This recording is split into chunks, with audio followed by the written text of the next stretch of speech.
Un saludo amigos, buenas noches, bienvenidos a una nueva entrega de Crónica de la Iglesia, un breve elenco que es parte de lo mucho que atesora la vida de la comunidad cristiana que peregrina aquí en la Archidiócesis. Pasen y tomen parte de este nuevo programa de vida diocesana que hemos confeccionado con un gran testimonio de servicio eclesial, algo más extenso de lo habitual, y con algunos temas relevantes de nuestra iglesia local, algunos menos de los que solemos. Todo puesto en limpio, todo lo mejor que hemos podido para su provecho. Ya nos dirán, pasen y vean. La Catedral Primada acogía el domingo pasado, el día de la Ascensión, la celebración del sacramento de la confirmación de 7 seminaristas menores y 1 de propedéutico. La Santa Misa estuvo presidida por el señor arzobispo emérito, puesto que tanto el titular como el auxiliar se desempeñaban en otros compromisos pastorales o institucionales. Don Braulio invitó a todos los asistentes a renovar el sacramento de la plenitud de la iniciación cristiana y a los seminaristas a embarcarse en la llamada a cosas más importantes. Alberto recibe por esta señal el don del Espíritu Santo. Amén. La paz sea contigo. Y con tu espíritu. Felicidades, Alberto. Dios os llama a cosas grandes. Con estas palabras se dirigía el arzobispo emérito de Toledo a los seminaristas que recibieron este domingo en la Catedral Primada el sacramento de la confirmación. ¿Qué capacidad estoy seguro que tenéis vosotros, los que vais a ser confirmados, de poder recibir al Espíritu Santo? No hay algo más, nada más grande, nada más hermoso, nada más bonito que el poder dejar que el Señor haga en vosotros. Hay tantos chavales que no conocen a Jesús. Hay tantos jóvenes, tanta gente que ignoran al que debe ser adorado. Culmen de la iniciación cristiana que no supone el final, sino más bien el comienzo de una nueva etapa. Todos hemos tenido una iniciación cristiana que es la misma. Una vez que se haya tenido la iniciación cristiana, o concomitante, o un poco antes, bien, depende, puede haber esas vocaciones maravillosas de la Iglesia, como es la vocación a ser sacerdote, la vocación a la vida consagrada, la vocación estupenda, fenomenal, de ser padre y madre, de ser esposo y esposa. 7 de los catecúmenos pertenecen al Seminario Menor Santo Tomás de Villanueva y otro es del curso de propedéutico del Seminario Mayor. Todos ellos recibieron el sacramento de la confirmación en el día de la Ascensión del Señor, donde, tal y como recordó el prelado toledano, a partir del cual no se pone fin a la vida de Cristo en la tierra, sino que se manifiesta de otra forma su presencia entre nosotros.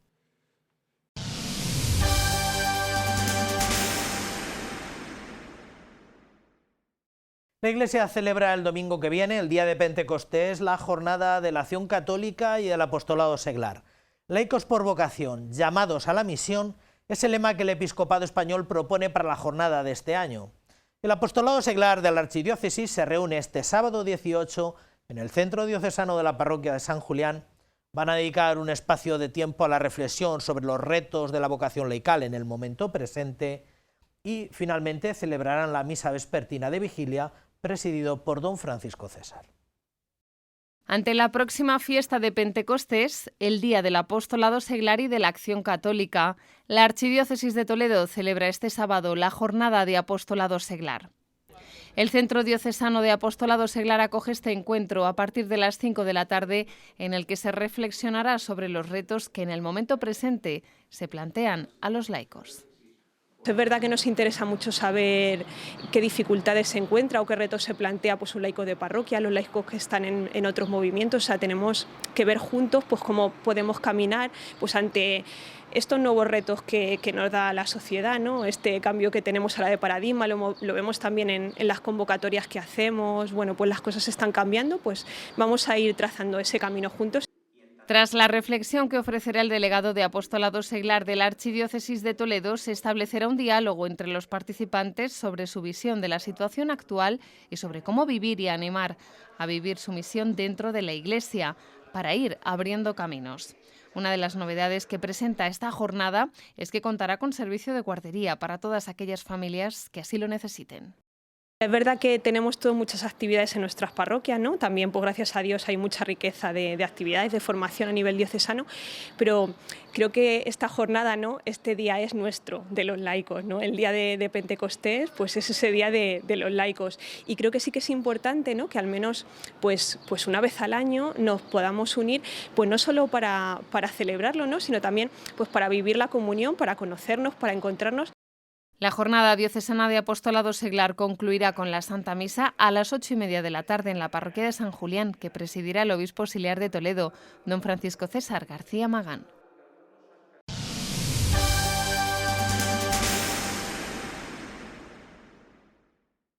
Ya ven que el domingo es el Día de Acción Católica. Los toledanos que lo deseen pueden conocer un poco más esta asociación laical que tantas satisfacciones ha dado a nuestra iglesia local y el itinerario de formación cristiana renovada que en la actualidad ofrecen para jóvenes y adultos en toda la archidiócesis.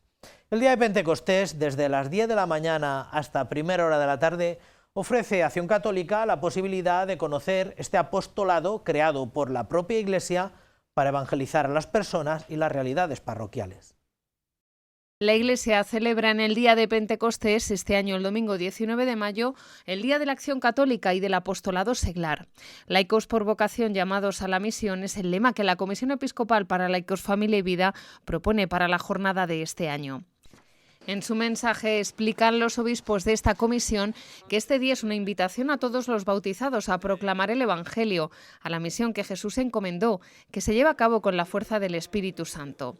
Una ocasión especial en la que, como cada año, la Acción Católica General convoca a todos los fieles a una jornada de convivencia.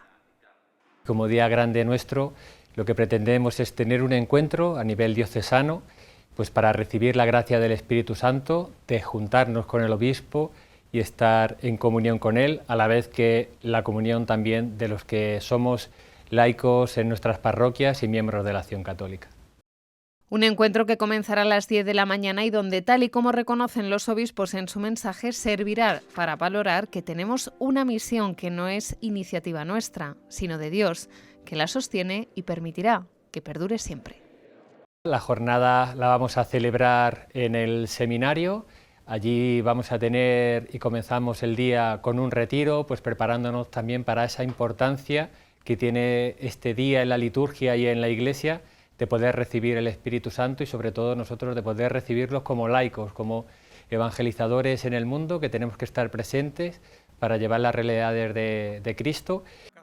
A las 12 del mediodía, el obispo auxiliar de Toledo, don Francisco César García Magán, presidirá la Santa Misa en la Catedral Primada y después habrá una visita cultural a la exposición Vivo, que se encuentra en la sala de exposiciones del Arzobispado. Con la comida en el seminario concluirá este encuentro de la Acción Católica General.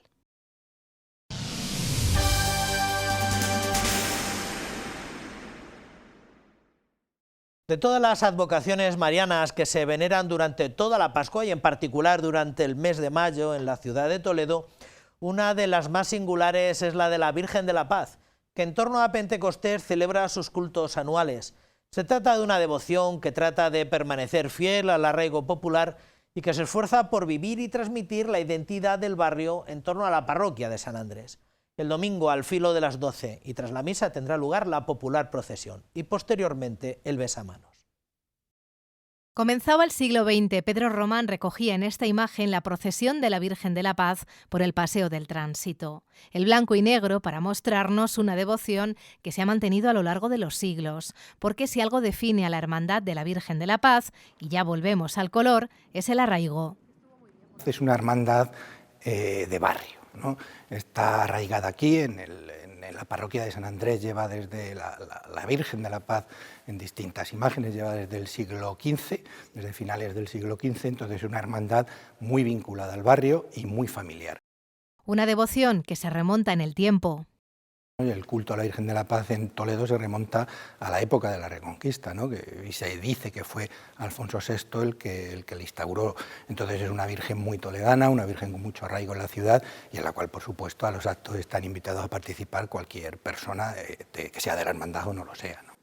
La hermandad, constituida por 310 miembros, ha sabido integrar a todos los que comparten la misma devoción por la Virgen de la Paz, independientemente de sus orígenes. Yo no soy de Toledo y tampoco he estado nunca en este barrio.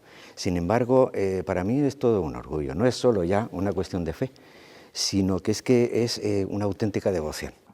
La hermandad vive 2 ciclos de culto, el 24 de enero, Día de la Virgen de la Paz, y las fiestas de Pentecostés. A las 7:30 ha comenzado este jueves la celebración del Triduo. El domingo, día de la fiesta principal, la misa comenzará a las 11 y después la procesión recorrerá las calles del barrio, con un recorrido menor que en el pasado, consecuencia de los nuevos tiempos. Tenemos muchos obstáculos actualmente, ¿no? Sobre todo por la despoblación que está teniendo el casco histórico, que hace que los hermanos de la hermandad pues vayan perdiendo esa vinculación con el barrio, esa vinculación con la parroquia, y que vivan en otras barriadas de fuera de la ciudad, y eso hace que el mantenimiento del culto, la participación en los actos que organizamos, pues es más difícil conseguir que la gente venga. Es inevitable echar la vista atrás y recordar cómo se vivía la fiesta en el pasado, cuando en vez de un triduo se celebraba novena y la procesión salía el lunes de Pentecostés y no se limitaba solo al barrio. Hasta los años 60 del siglo pasado la procesión pues discurría pues hasta la plaza de Zocodover, llegábamos por el centro de Toledo, pasaba por la iglesia de San Cipriano, por Santo Tomé, o sea, tenía un recorrido muy importante, ¿no? Lo que sin duda no ha variado es la devoción a la Virgen de la Paz, que ha tenido que hacer frente a numerosos avatares a lo largo de la historia.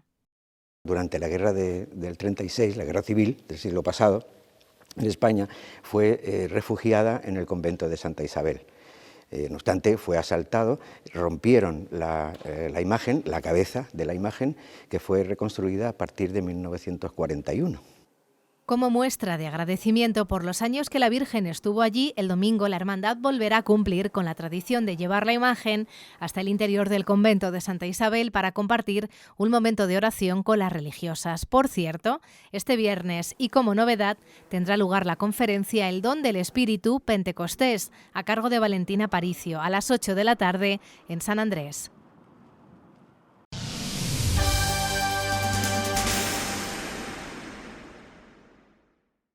La semana pasada fue ocasión de que celebrásemos con todo el júbilo que se pudo la fiesta de San Juan de Ávila, patrono del clero secular español, patrono de los presbiterios diocesanos. Y es ocasión también la fiesta de San Juan de Ávila para celebrar las distintas bodas de oro, de plata, de titanio o de lo que sea sacerdotales. Y también de hacer un poco como de repaso, de inventario de nuestro presbiterio diocesano, del presbiterio local. Y fue motivo para homenajear al vicedecano de nuestro presbiterio, que hacía bodas de platino, es decir, que lleva 70 años de ministerio sacerdotal a sus espaldas, y que no es otro que don José Manzano García Fojeda. Don José, buenas noches. Buenas noches. Muchísimas gracias por habernos dedicado un rato. Bueno, gracias a vosotros que me elegisteis para esto. Muy bien. ¿Cómo lleva estas bodas de titanio? ¿Cómo lleva estos 70 años de ministerio? Bueno, pues la verdad que me ha hecho reflexionar mucho estos 70 años de sacerdote. Y la veo como en una panorámica toda mi vida y veo las infidelidades que he tenido para con Cristo, para con Dios. Pero también me alegro de los grandes beneficios y de las grandes gracias que Dios, a través de mí y a mí, me ha concedido para que cumpliese como lo menos indignamente posible el ministerio sacerdotal. 70 años de servicio y más de 90 de existencia. 92. 92. Quiere decir que usted nació en 1932. Sí. No estamos hablando ni del año del hambre ni del año de la guerra, estamos hablando de la Segunda República. Año 32, natural de los Llévenes. Natural de los Llévenes. ¿Cómo recuerda su infancia en los Llévenes, en la Pues década mi de los infancia la veo como un chico cualquiera, no más. Ya influenciado, lógicamente, por el triste espectáculo y el triste episodio de la guerra del 36. Yo cuando estalló la guerra, pues tenía 4 años. 4 años. Y entonces, pues, lo recuerdo más por lo que me dijeron en algunas ocasiones, mi madre y mis hermanas, que por lo que yo viví, porque yo no, hay lagunas que no puedo recordar porque era demasiado pequeño, claro. Antes de hablar del hogar de los Manzano García Fojeda, recordamos también que su familia estuvo muy ligada a los desastres de la guerra, ¿verdad? Y tan ligada, porque mi padre fue fusilado y por lo tanto en mi misma casa pues se vivió ese momento de guerra triste, lúgubre, y donde el odio se palpaba y se veía por todas partes. Ya recuerdo ya algunas cosas. Recuerdo la detención de mi padre, que le llevaron, yo estaba jugando a las canicas cuando pasó por delante de mí. No entendía lo que estaba ocurriendo, simplemente me fui corriendo a ver a mi madre, y hay madre que van a matar a padre. Dice, no, no te preocupes, que no. Digo, sí, que van a matar a los gordos, y es que mi padre era un poco grueso. Y entonces iban a matar para mí que iban a matar a los gordos porque era lo que oía. Pues bien, pues le fusilaron y tengo una anécdota muy bonita. Sí. El que mató a mi padre murió en mis brazos. ¿Qué me dice? Ahora hablaremos, seguramente cuando... Luego hablamos solo si usted quiere, don José. Sí. Pero, bueno, su padre era un comerciante local, ¿no? Sí, regentaba una ferretería. Una ferretería, un ferretero local, cuyo único delito había sido ser concejal. Es que yo me enteré después. Mi madre nunca me habló de la concejalía de mi padre. Me he enterado al leer el libro de Teulón, Los mártires toledanos, y leer el testimonio de mi madre, que lo conté porque es ella la que es todo para mí. Sí. ¿Cómo era entonces, bueno, su padre es fusilado, cómo era el hogar familiar de los Manzano García Fortea? Yo el hogar mío, el hogar de mi infancia, pues yo le recuerdo con un hogar triste, pero con mucho amor. Triste, pero amándonos todos muchos, los componentes de mi familia. Mi madre, delicada de salud siempre, yo digo que es mártir de la guerra, ella es mártir de la guerra, seguro, de un espíritu sobrenatural fabuloso, de tal forma que su confesor me dijo, si tu madre no se salva, no nos salvamos ninguno. Y entonces, bueno, ya veremos cómo ella me enseñó muchas cosas. ¿Cuántos hermanos, don José? Pues se murieron 2 niños pequeños, que yo llevo el nombre del niño, y mi otra hermana, la que nació antes que yo, pues lleva el nombre de la hermana difunta. Y después mi hermana, la mayor de todos, que era Isabel, la que me acompañó a mí durante toda su vida, desde que canté misa, ha ido a todos los sitios conmigo. Yo le dije, Isabel, que es muy difícil ser hermana de sacerdote. Tú no puedes saber nada de lo que ocurre en la parroquia y me verás triste y no sabrás por qué, ni podré desahogarme contigo para decir que triste. Me verás alegre y a lo mejor tampoco puedo desahogarme. Y entonces, pero mira, tú de la parroquia no sabes absolutamente nada. Y yo de la casa no sé nada, de tal forma que no sabía ni poner la lavadora cuando murió mi hermana. Sí. Entonces han sido 3, sus 2 hermanas y usted, aparte de los pequeños que fallecieron. Ha sobrevivido usted a todos, ¿verdad? Sí, no, sí, han muerto. Mi hermana, la anterior a mí, esa es la madre del actual párroco de Consuegra, José Manuel Pastrana, y mi sobrina es profesora, está en la guardia de profesora y muy implicada en la pastoral diocesana y también en la parroquia. Siempre que hablamos con un presbítero además de los veteranos, me gusta recalcar el papel de la familia y el papel de la parroquia. Antes de hablar de la parroquia, de su acercamiento como monaguillo y todo lo demás, y que no quería dejar de hablar del papel que había tenido su madre, don José, el papel de su madre. Mi madre fue fundamental para mí. Yo ya he dicho muchas veces que aprendí más a amar a Dios de mi madre que de todos los libros de espiritualidad y de teología que he estudiado durante mi vida. Ella fue la que me enseñó a amar a Dios. Ahí la tenemos en su cante de misa, me parece, ¿verdad? Sí, le estoy imponiendo una insignia que entonces existía, ha desaparecido, la insignia de madre del sacerdote. Ajá. Pero como una especie de fraternidad sí, una fraternidad. Y, de madres de curas. Bueno, esa ha sido siempre mi ilusión y mi amor, mi madre. Su madre, que además fue testimonio de de perdón, por lo menos, ¿verdad? Sí. En un pueblo como Los Llévenes, donde acabó la guerra y todo el mundo se conocía. Mi madre todos los días pasaba cuando yo estaba acostado, hasta que canté misa, siempre.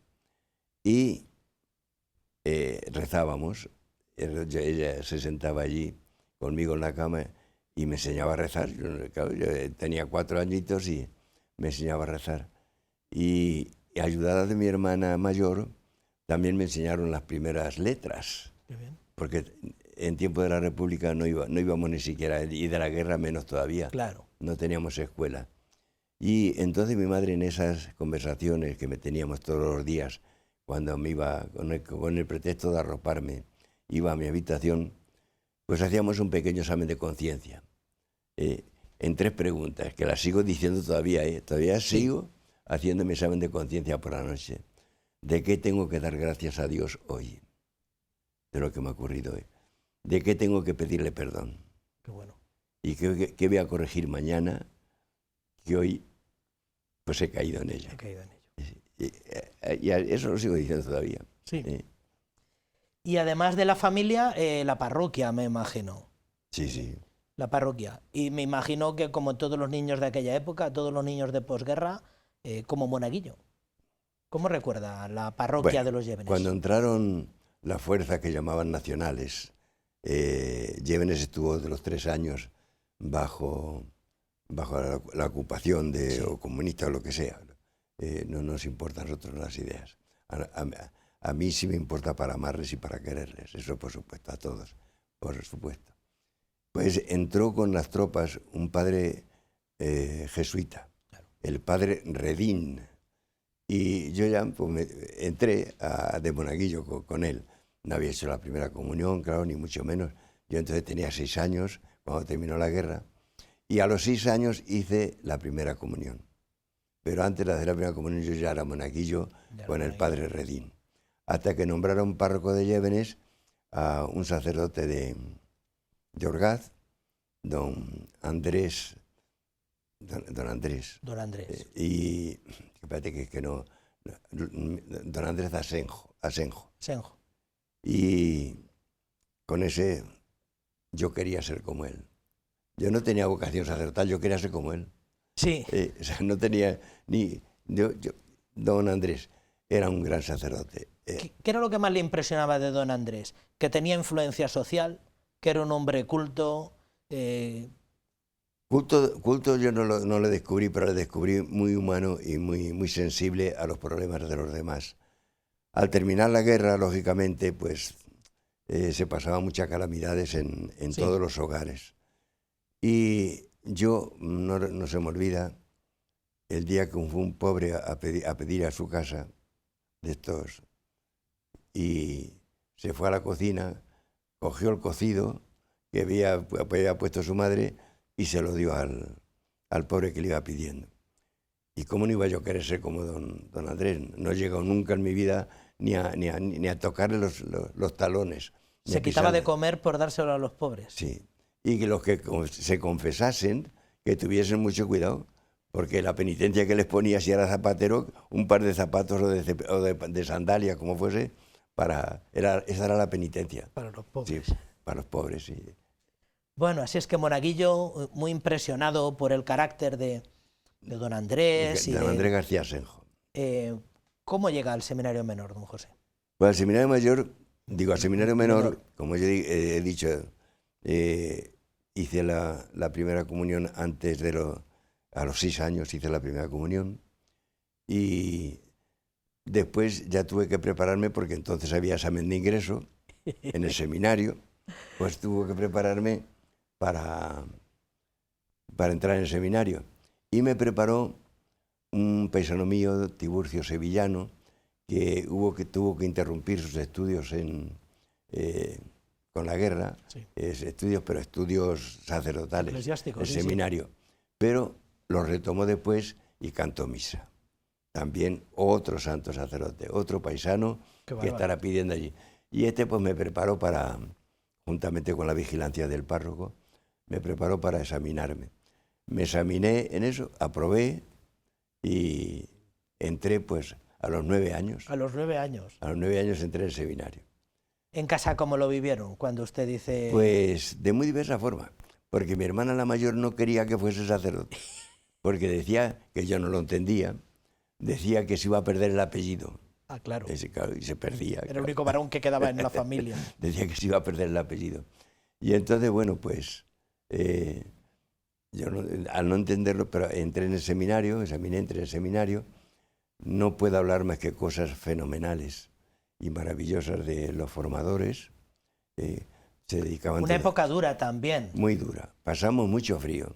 En el salón de actos, que fue donde tuvimos el otro día el S, sí, yo miraba y recordaba el sitio donde me ponía con una manta a estudiar, porque las bombas que explotaron en el Alcázar rompieron todos los cristales del S. Y teníamos que estudiar allí todos juntos hasta que se restauró el seminario menor y también el seminario mayor.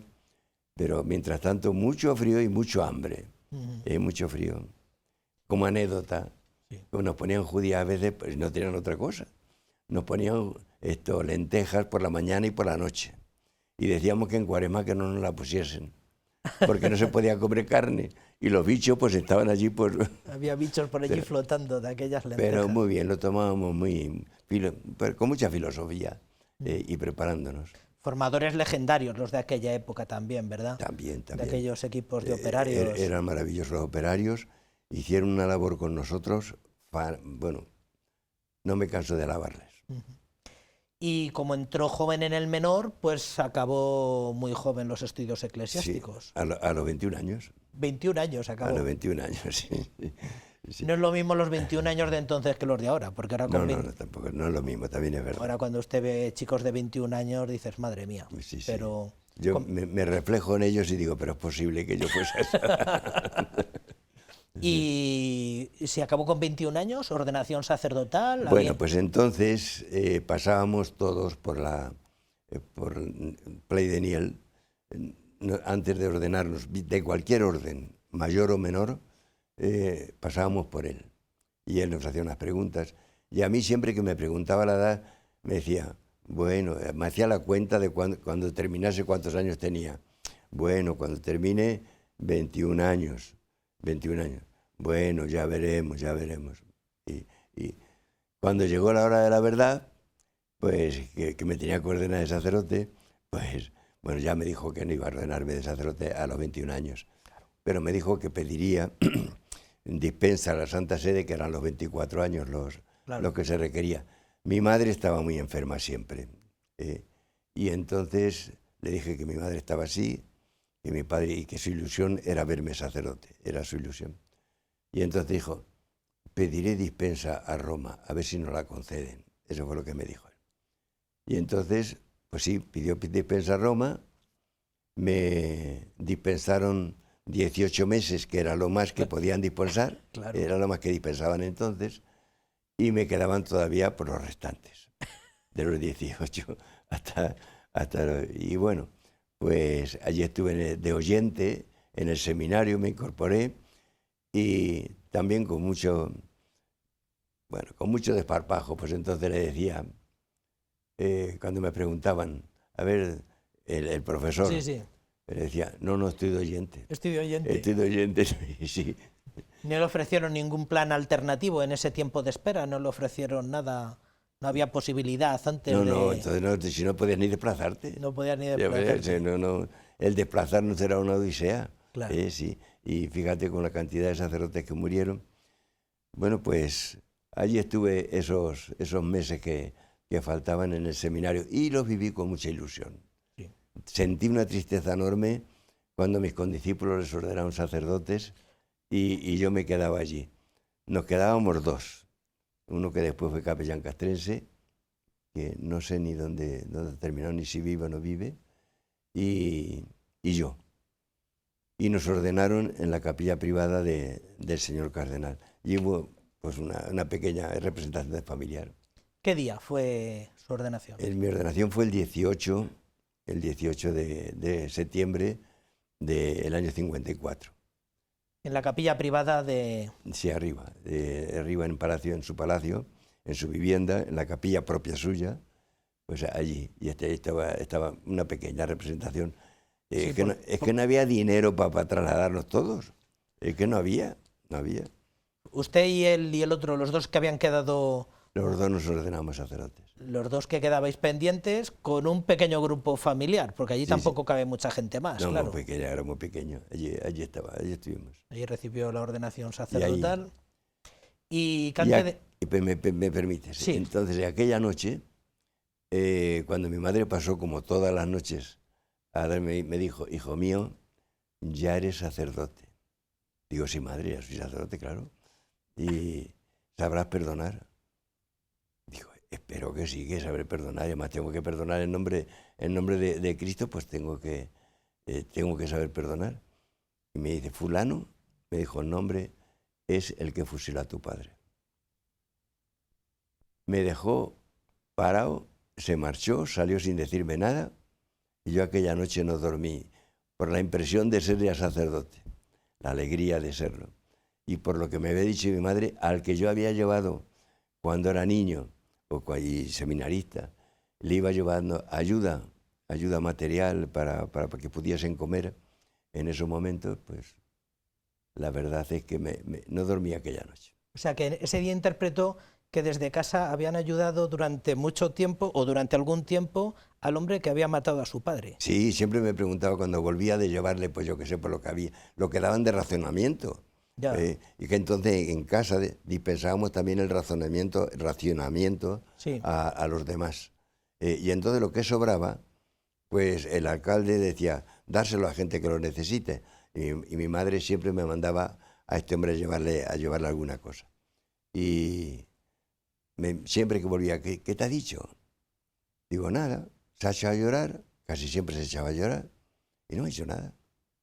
Pues bueno, pues me volví a casa y mi madre perdonó con toda su alma. Sí. De tal forma que hubo gente que ni siquiera la hablaba porque no quiso firmar una lista, y mis hermanas han marchado sin saber quién ha sido.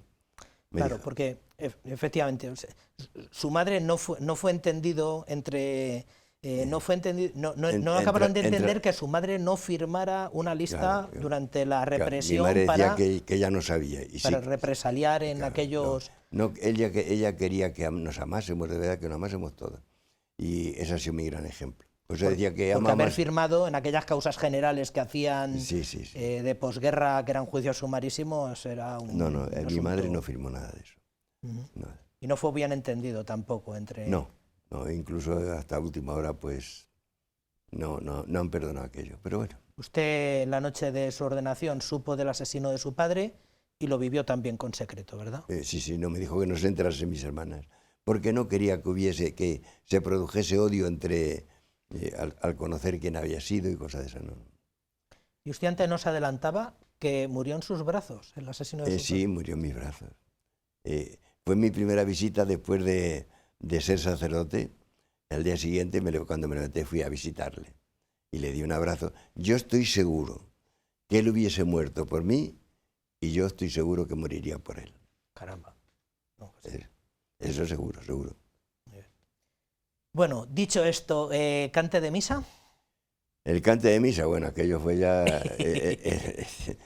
primero porque hacía tiempo que no se había cantado misa. Bueno, don Tiburcio Sevillano, el que dije que interrumpió la carrera, pero... Ahí le tenemos. Después volvió. Extremadamente joven. Sí. Que tenía 22 añitos. 22 años. 22 años. Pero yo no sé si dije misa aquel día, porque era tan la emoción que tenía que yo no sé si consagré yo o consagraron los otros. No lo sé, pero sí que la viví con mucha ilusión. Y ahí no está. Ahí estuvo. ¿En cuál de los dos templos de Llévenes? ¿En cuál? En Santa María. El otro había sido garaje para las tropas nacionales y todavía no se había reparado. En Santa María. No se había reparado. Y en mi cantemisa estuvo alguien que yo quise mucho, éramos muy amigos, Antonio Dorado. Antonio Dorado. El obispo después de Málaga. En el amplio catálogo de fotos que tiene de su cante de misa viene de maestro de ceremonias, con su sobrepelliz muy elegante, don Antonio Dorado. Y esto fue comienzos de septiembre, ¿verdad? Y tiene que incorporar... El 22 de septiembre fue el cante de misa. Y me prepararon unos folclores y cosas que la gente... yo no sabía nada, porque yo me marché a la finca de mi madrina, tenía una finca, porque yo quería extraerme de todo y concentrarme. Y entonces las vísperas, la víspera, fue el 22 y era el 18 lo que ante misa, pues me marché a una finca para recogerme yo y vivirlo bien. Estar bien. Y primer destino pastoral, Illescas. Primer destino pastoral, Illescas. Que si canta misa el 22, ¿en torno a qué fecha se incorpora Illescas? Pues rápidamente, ¿sabes? No, pero lo que sí es curioso es cómo entré yo en Illescas. ¿Cómo entró? Entré en un camión, en un camión cargado de leña para las panaderías. ¿Ah, sí? Sí, y ocultándome un poco, porque era de un pariente mío, y ocultándome un poco para que no me viese nadie de que el cura iba en el camión ese, porque íbamos tirando los cables del tendido eléctrico y la gente pues abucheaba y se molestaban. Muy bien, entonces finales de septiembre, claro, te daban un par de días para que te rehicieras y finales de septiembre entra en Illescas. En Illescas. Illescas entonces tenía igual 2.000, 2.500 habitantes. No llegaba a 4.000, no llegaba. 4.000, sí, por ahí. 4.000 no llegaba. La población habitual de... Sí. Con un personaje muy célebre de párroco, que era don Lope. Sí, don Lope. Lope Chiró. Sí. Yo casi centré, la verdad que trabajé mucho con la Acción Católica. Hicimos grupos, hicimos hasta células, Yo había estudiado un poco de comunismo y entendíamos las células comunistas, cómo podíamos ir haciendo apostolado a través de esa técnica. Sí. Estudiábamos y hacíamos todo lo que podíamos. Pero sobre todo se centró mi acción pastoral con mi párroco. Había pasado la guerra muy difícilmente. Sí. Había sufrido mucho. Bueno, hay que recordar que en Illescas los dos vicarios parroquiales también fueron asesinados durante la represión. Sí. Y don Lope se salvó providencialmente. Pero providencialmente. Asunto que probablemente le condicionó el resto. Le condicionó mucho, incluso la cabeza, pues de vez en cuando, pues se le iba y decía que no era sacerdote. Y yo todos los días le sacaba de paseo, todos los días le sacaba de paseo para que se distrajese. Nos íbamos hasta el Bohío, que era el sitio de parar los autobuses. ¿Sí? Allí pasábamos un rato, después le llevaba a su casa y muy bien. Él me quiso a mí como un hijo. Sí. Y yo le quise a él como un padre. Y me dio posesión de la parroquia de Mazarambroz. ¿Ah, sí? Sí, me dio posesión. Porque después de 2 años, un periodo de 2 años y un poquito más, ¿verdad? Sí. En un concurso, como eran entonces las cosas. Era concurso. Y entonces, bueno, el último concurso que hubo parroquias en la diócesis de Toledo. Y entonces él, cuando vi que yo tenía que hacer el concurso, porque era obligatorio hacer el concurso, pues me dijo, te vas a marchar. Cuando volví de los exámenes, te vas a marchar. Digo, no, don Lope, voy a renunciar al concurso. Y efectivamente renuncié. Se lo dije a don Francisco Miranda, que quería renunciar para quedarme con el párroco. Y dice, se lo diré al señor cardenal. Y después me escribió una carta el obispo auxiliar, y me dijo que le había expuesto mi deseo al señor cardenal y que decía que no, que eso era una injusticia y que mis condiscípulos serían párrocos y yo que seguiría allí por quedarme con el sacerdote ayudándole. Y que no. Y entonces se lo fui a decir, pero llorando estaba el pobre párroco cuando... Don Lope lloró. Sí. Y ya cuando me trasladaron de verdad, a los 2 años, 1 mes y 6 días, que esos los años de servicio que había que poner en el expediente, del examen, pues me lo tuvo que decir don Anastasio, que era el secretario de Cámara. Digo, yo no sé cuántos años, qué día canté misa. Y me dijo, 2 años, 1 mes y 6 días, pon eso. Y bueno, pues ya se me quedó a mí grabado y lo sigo recordando todavía. Y bueno, pues cuando le dije que había renunciado, pues el pobrecillo llorando, pues decía... Mazarambroz, los años de su primera parroquia, donde se ve usted definitivamente solo allí. Esos fueron los más duros. Los años más duros, los de Mazarambroz. Porque coincidieron también esos años con el año de estabilización económica, una posguerra que... Sí. Y esa estabilización económica, no sé si la gente lo sabrá, los que nos pueden ver, pero fueron unas restricciones económicas a la población tremendas. De tal forma que en mi pueblo, pues digo mi pueblo, Mazarambroz. Mazarambroz. O sea, en Mazarambroz, pues me procuré lo que debían las panaderías, lo que debían en las carnicerías, donde compraba la gente, qué deudas tenían. Y bueno, la gente me lo confió. Y yo me vine a ver al cardenal Pleideniel. Les puse lo que debían, le di una lista. Señor cardenal, mi gente no puede vivir. Y el cura, que tiene la calle en el otro extremo de la iglesia parroquial, le ven qué pasa y el cura vive relativamente bien, puede vivir. Y a mí me da una vergüenza pasar delante de mis feligreses, que yo le vengo a decir que qué hago. Claro. Y me dijo el señor cardenal, frases textuales suyas: tome usted la posición que quiera, yo le respaldo. Y es que yo me creo más duda, que yo sí que me puso en un brete, porque dije, ¿y qué postura tomaría el señor cardenal para tomarla yo? A ver, y que no se sienta él, pues yo qué sé, que desplazado. Pero al día siguiente me envió una carta. Me envió una carta diciéndome: acuda usted a los terratenientes del término, acuda a las autoridades provinciales, sino también a las autoridades nacionales. Y yo fui dando los pasos. Me fui primero a los terratenientes, algunos podía colocar, otros estaban también que no podían, sí. Y colocaron algunos. Después me fui al gobierno civil y el gobernador, no sé, bueno, me dijo que iba a solucionarlo. Pero bueno, a lo mejor tampoco podía.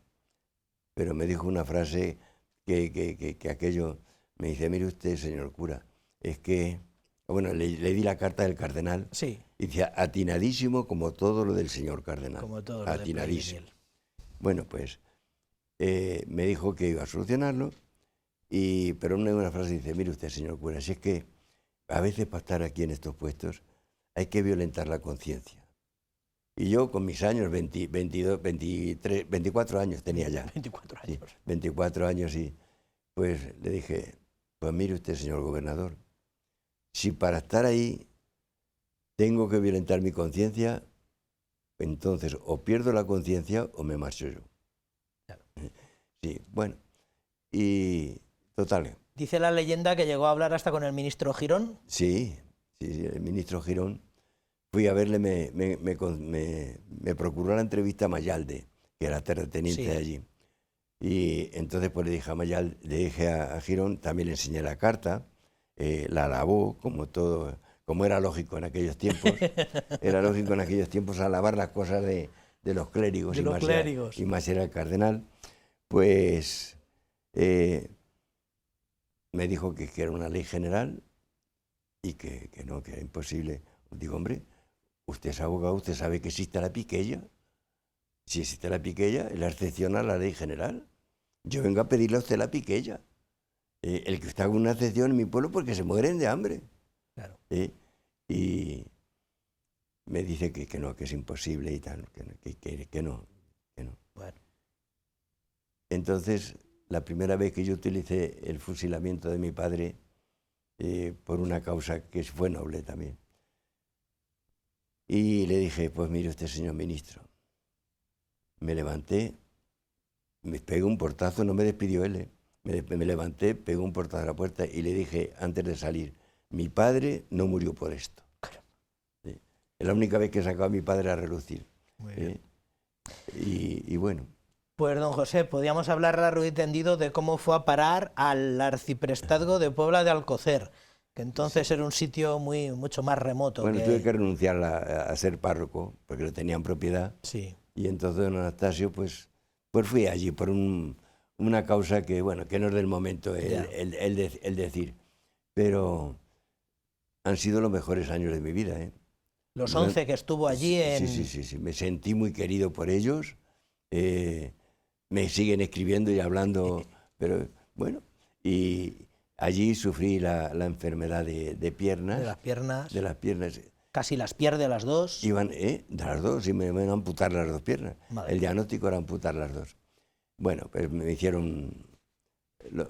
Sí. Dios fue el que actuó. Podríamos hablar de otros destinos pastorales, ya en esta zona más suya, en la zona del arciprestazgo de Orgaz. Los curas de mi generación le conocimos en la administración diocesana ya. Sí, es que era autodidacta. Detrás de aquellos mamotretos de ordenadores, el primero que informatizó allí algo fue don José Manzano, sí, más conocido. Entonces había que escribir a mano los TC1 claro. Los TC1 y los TC2. Y entonces no sé quién se lo diría a don Marcelo, que me dijo que por qué no me venía al arzobispado a informatizar. Don Félix había dejado allí cuadernos, que era entonces sí, la economía. Y don Balbino. Y don Balbino, allí cuadernos, sí. Muchos cuadernos. Y bueno, pues pedí ordenadores, me los dieron y empecé a hacer algo con ellos, a hacer algún programa. Tampoco yo era autodidacta y entonces tampoco era ninguna de esas, pero un día don Palmero, don Rafael Palmero, pues llega allí, yo creía que iba a informatizar, a hacer unos programitas, que después lo hiciese otro cualquiera, que fuesen facilitos, sí. Y ya está. Y me tira un sobre y dice, lee eso. Llego al despacho y lo leo, vicecónomo de la diócesis. Digo, este no es mi camino, Rafa. Este no es mi camino, yo no quiero ser nada, ni absolutamente nada. Yo soy cura de pueblo y no quiero ser más que cura de pueblo y estar cercano a mi gente. Dice, pues eso lo decís, anda, sube. Vete a hablar con don Marcelo y se lo dices. Y dice, vamos a tomarnos una caña, estoy tomando una caña, vamos a tomar una caña y hablamos. Pues me quedé aquí. Siempre he sido así. Bueno, ahora que vive esta etapa de plenitud en sus Llévenes natal, pues trabajando todavía pastoralmente. El otro día me decía por teléfono, pero ¿cómo no voy a hacer cosas aquí si mi sacerdocio es de los demás, no es mío, ¿no? Y lo sigo diciendo. ¿Cuál es por ir acabando, cuál ha sido el momento más difícil de estos 70 años? El momento más difícil de los 70 años pues fue el de Mazarambroz. El de Mazarambroz. El de Mazarambroz, donde tuve que vivir la experiencia de mi gente que no podían comer. Ver que la gente muere de necesidad. Sí, sí. ¿Cuál ha sido el momento más feliz de estos 70 años de ministerio? Pues te va a parecer mentira. Mi tía, una tía mía, hermana de mi madre, murieron mis abuelos, ella se dedicó a mis abuelos en Mora y cuando murieron se vino con nosotros. Y ha estado conmigo, acompañando a mi hermana mayor, los 50 años estuvo. Vaya. Conmigo. Murió estando en Sonseca, la llevamos a enterrar a Llévenes, la enterramos con mi madre, con su hermana, y cuando llegué yo allí, a la sepultura, pues habían reducción de restos, y mi madre la habían sacado. Me agarré a la calavera de mi madre, la besé y sentí la felicidad inmensa, que yo tuviese el cráneo, la cabeza de mi madre a la persona que yo más he amado en mi vida. Qué bárbaro. Pues fue el momento más feliz. ¿Y el acontecimiento que más le ha impresionado en estos 70 años de servicio sacerdotal? Pues me han impresionado los acontecimientos. Fui con Play Daniel, coincidió que yo estaba en Roma y fuimos a ver, me llevó con su séquito a ver a Pío XII. ¡Caramba! Pío XII. Sí, y entonces pues yo creía que me quitaba de sacerdote. Digo, usted me quita. Porque fuimos allí y me preguntó que cuántos años tenía. Era antes de ser yo párroco. Fue 2 años después, no, un año después de ser sacerdote. Pues él fue a visitar Límina y fue privadamente pues a ver, no con el grupo de los obispos españoles. Y nos llevó yo estaba hospedado en el Colegio Español de Mora, digo, de Roma. De Roma. Y bueno, pues fíjate, ver a Pío XII. Intenté quedarme escéptico. Era feo, tenía una nariz aguileña, era feo, pero era un hombre que aplastaba. Sí. Es que nos aplanaba. Es que decía, aquí no vale nadie nada más que este hombre. Sí, sí. Es decir, tenía una personalidad. Y así. Y ese fue un momento muy importante. Y después el coger las manos de San Juan Pablo II. Juan Pablo II. En las bodas de plata, digo de oro, en las bodas de plata también fuimos a celebrar a Roma, el cogerle las manos y el hablar con él, y a los pocos meses murió. Entonces ha tenido oportunidad de ver muchos pontífices de este modo. Sí. Bueno, don José, pues muchísimas gracias por todo, muchísimas gracias por haberse acercado desde los Llévenes, con las dificultades que la gente puede imaginar, propias de un señor de más de 90 años. Muchísimas gracias por haber venido. Muchísimas gracias por su testimonio, por este testimonio tan sincero de cosas tan personales. Y muchísimas gracias pues, por su servicio, por 70 años de servicio. Bendito sea Dios. Y sí, eso que has dicho, mi sacerdocio no es mío, estoy a disposición de todos.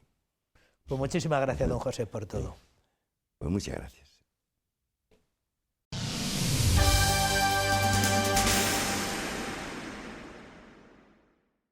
La Basílica de San Pedro acogió el pasado 9 de mayo, festividad antigua de la Ascensión, la entrega y lectura de la bula que nos convoca para el jubileo ordinario del año que viene, para el cual el Papa Francisco ha elegido el título La esperanza no defrauda. El pistoletazo de salida de este tiempo de gracia quiere animar a todos a que celebremos el jubileo como un momento de renovación de la vida cristiana, que nos ayude a redescubrir las exigencias de la llamada a la participación responsable y a la valorización de todos los carismas. El Papa Francisco entrega Spes non confundit, la bula de convocación del Año Santo 2025. Lo ha hecho ante una puerta santa cerrada en la Basílica de San Pedro, donde entregó este documento a los arciprestes de las basílicas papales de Roma, también a algunos representantes de las iglesias particulares y a los protonarios apostólicos. La entrega fue antes de presidir las segundas vísperas en la solemnidad de la Ascensión del Señor, donde Francisco, en su homilía, aseguró que el fundamento de nuestra esperanza es que Cristo, ascendido al cielo, introduce en el corazón de Dios nuestra humanidad cargada de expectativas e interrogantes. Fratelli e sorelle,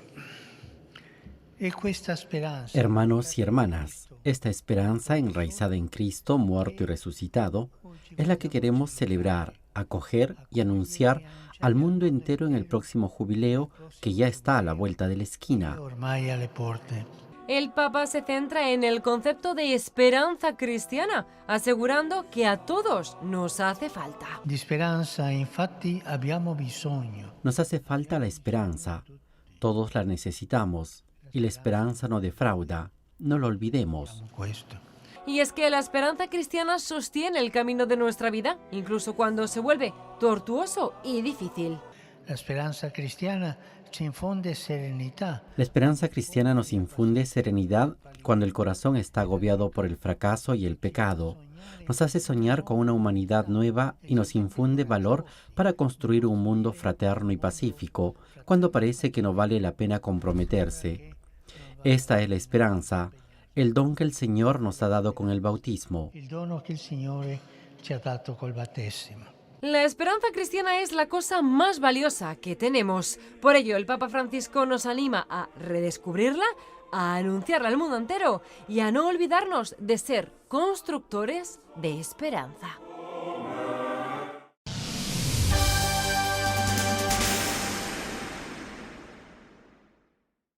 El patronato de la Fundación Hospital Nuestra Señora de la Caridad Memoria Benéfica de Vega, más conocido en Illescas y en toda la Sagra como Funcabe, fiel a su ideario que es la ayuda y asistencia a los colectivos más necesitados, ha comunicado que hará una aportación mensual de 500 euros de forma indefinida al proyecto Mater, para la compra de vacunas y medicamentos y sobre todo para el pago de la guardería de los bebés acompañados por este proyecto que permita a las madres incorporarse a su vida laboral. El patronato de la Fundación Hospital Nuestra Señora de la Caridad, Memoria Benéfica de Vega, de Illescas, se suma a las entidades que colaboran con Proyecto Mater, un proyecto que no tiene financiación pública y que se realiza gracias a las donaciones privadas. Uno de los fines de FUNCABE es la ayuda y asistencia a los colectivos más necesitados, vulnerables y en riesgo de exclusión, y entre ellos están las madres con bebés y la atención a la infancia. Por este motivo, el patronato de la Fundación ha comunicado que hará una aportación mensual de 500 euros de forma indefinida a Proyecto Mater para la compra de vacunas y medicamentos y pago de guardería de los bebés acompañados por Mater. La secretaria general de Cáritas Diocesana, Mónica Moreno, acompañada de diversos miembros y beneficiarios del proyecto, ha mantenido un encuentro con los patronos de FUNCABE en el que les ha trasladado el agradecimiento de Cáritas por tender la mano a Proyecto Mater, un proyecto provida que necesita de la ayuda y del compromiso de todos. La ayuda de FUNCABE es un regalo porque el no poder facilitar el pago de guarderías a las madres que acompañamos, aseguró Mónica Moreno, nos estaba generando dificultades, ya que las madres no podían comenzar a trabajar porque no tenían con quién dejar a los hijos. En la actualidad, Proyecto Mater, que realiza una intervención integral, acompaña a 19 mujeres y sus hijos de la archidiócesis, y desde que se inició el proyecto en septiembre de 2015 han salvado 131 vidas.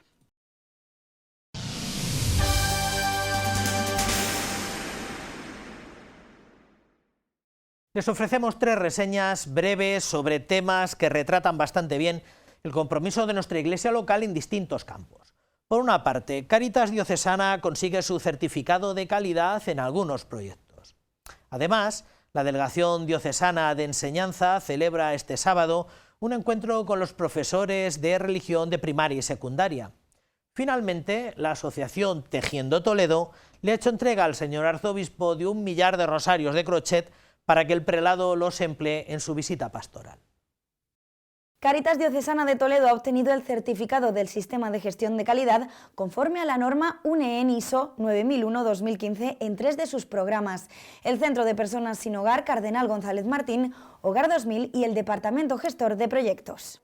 Implica que se mejora en los procesos de trabajo, en los procesos de atención y en los procesos de seguimiento de las personas que estamos acompañando en cada uno de los programas, en Hogar 2000 y en el albergue. Y en el caso del gestor de proyecto implica pues una racionalización y una mejora también de los procesos que realizamos pues, para poder ofrecer un mejor servicio a los que nos debemos, que son las personas más necesitadas. Esta certificación ha sido posible gracias a la colaboración de Cáritas Española y ha estado coordinada por el delegado de calidad de Cáritas Diocesana de Toledo. La Delegación Diocesana de Enseñanza organiza un encuentro destinado al profesorado de religión católica en la archidiócesis. Será este sábado 18 de mayo en el Seminario Mayor San Ildefonso, a partir de las 10:30 de la mañana. Tras el encuentro de la mañana visitarán la exposición Vivo, ubicada en la sala de exposiciones del Arzobispado de Toledo. Y hablamos ahora de otra iniciativa que concita la solidaridad y el buen hacer hacia los demás. 1 millar de rosarios decenarios realizados a crochet, como estos por la Asociación Tejiendo Toledo, han sido entregados al señor arzobispo don Francisco Cerro Chávez para que los entregue a todas aquellas personas que le acompañan en la visita pastoral que está realizando actualmente. La Asociación Tejiendo Toledo quiere con este gesto hacer partícipes de su arte y dedicación a todas aquellas personas que reciban este rosario para acompañarlos en sus momentos de oración.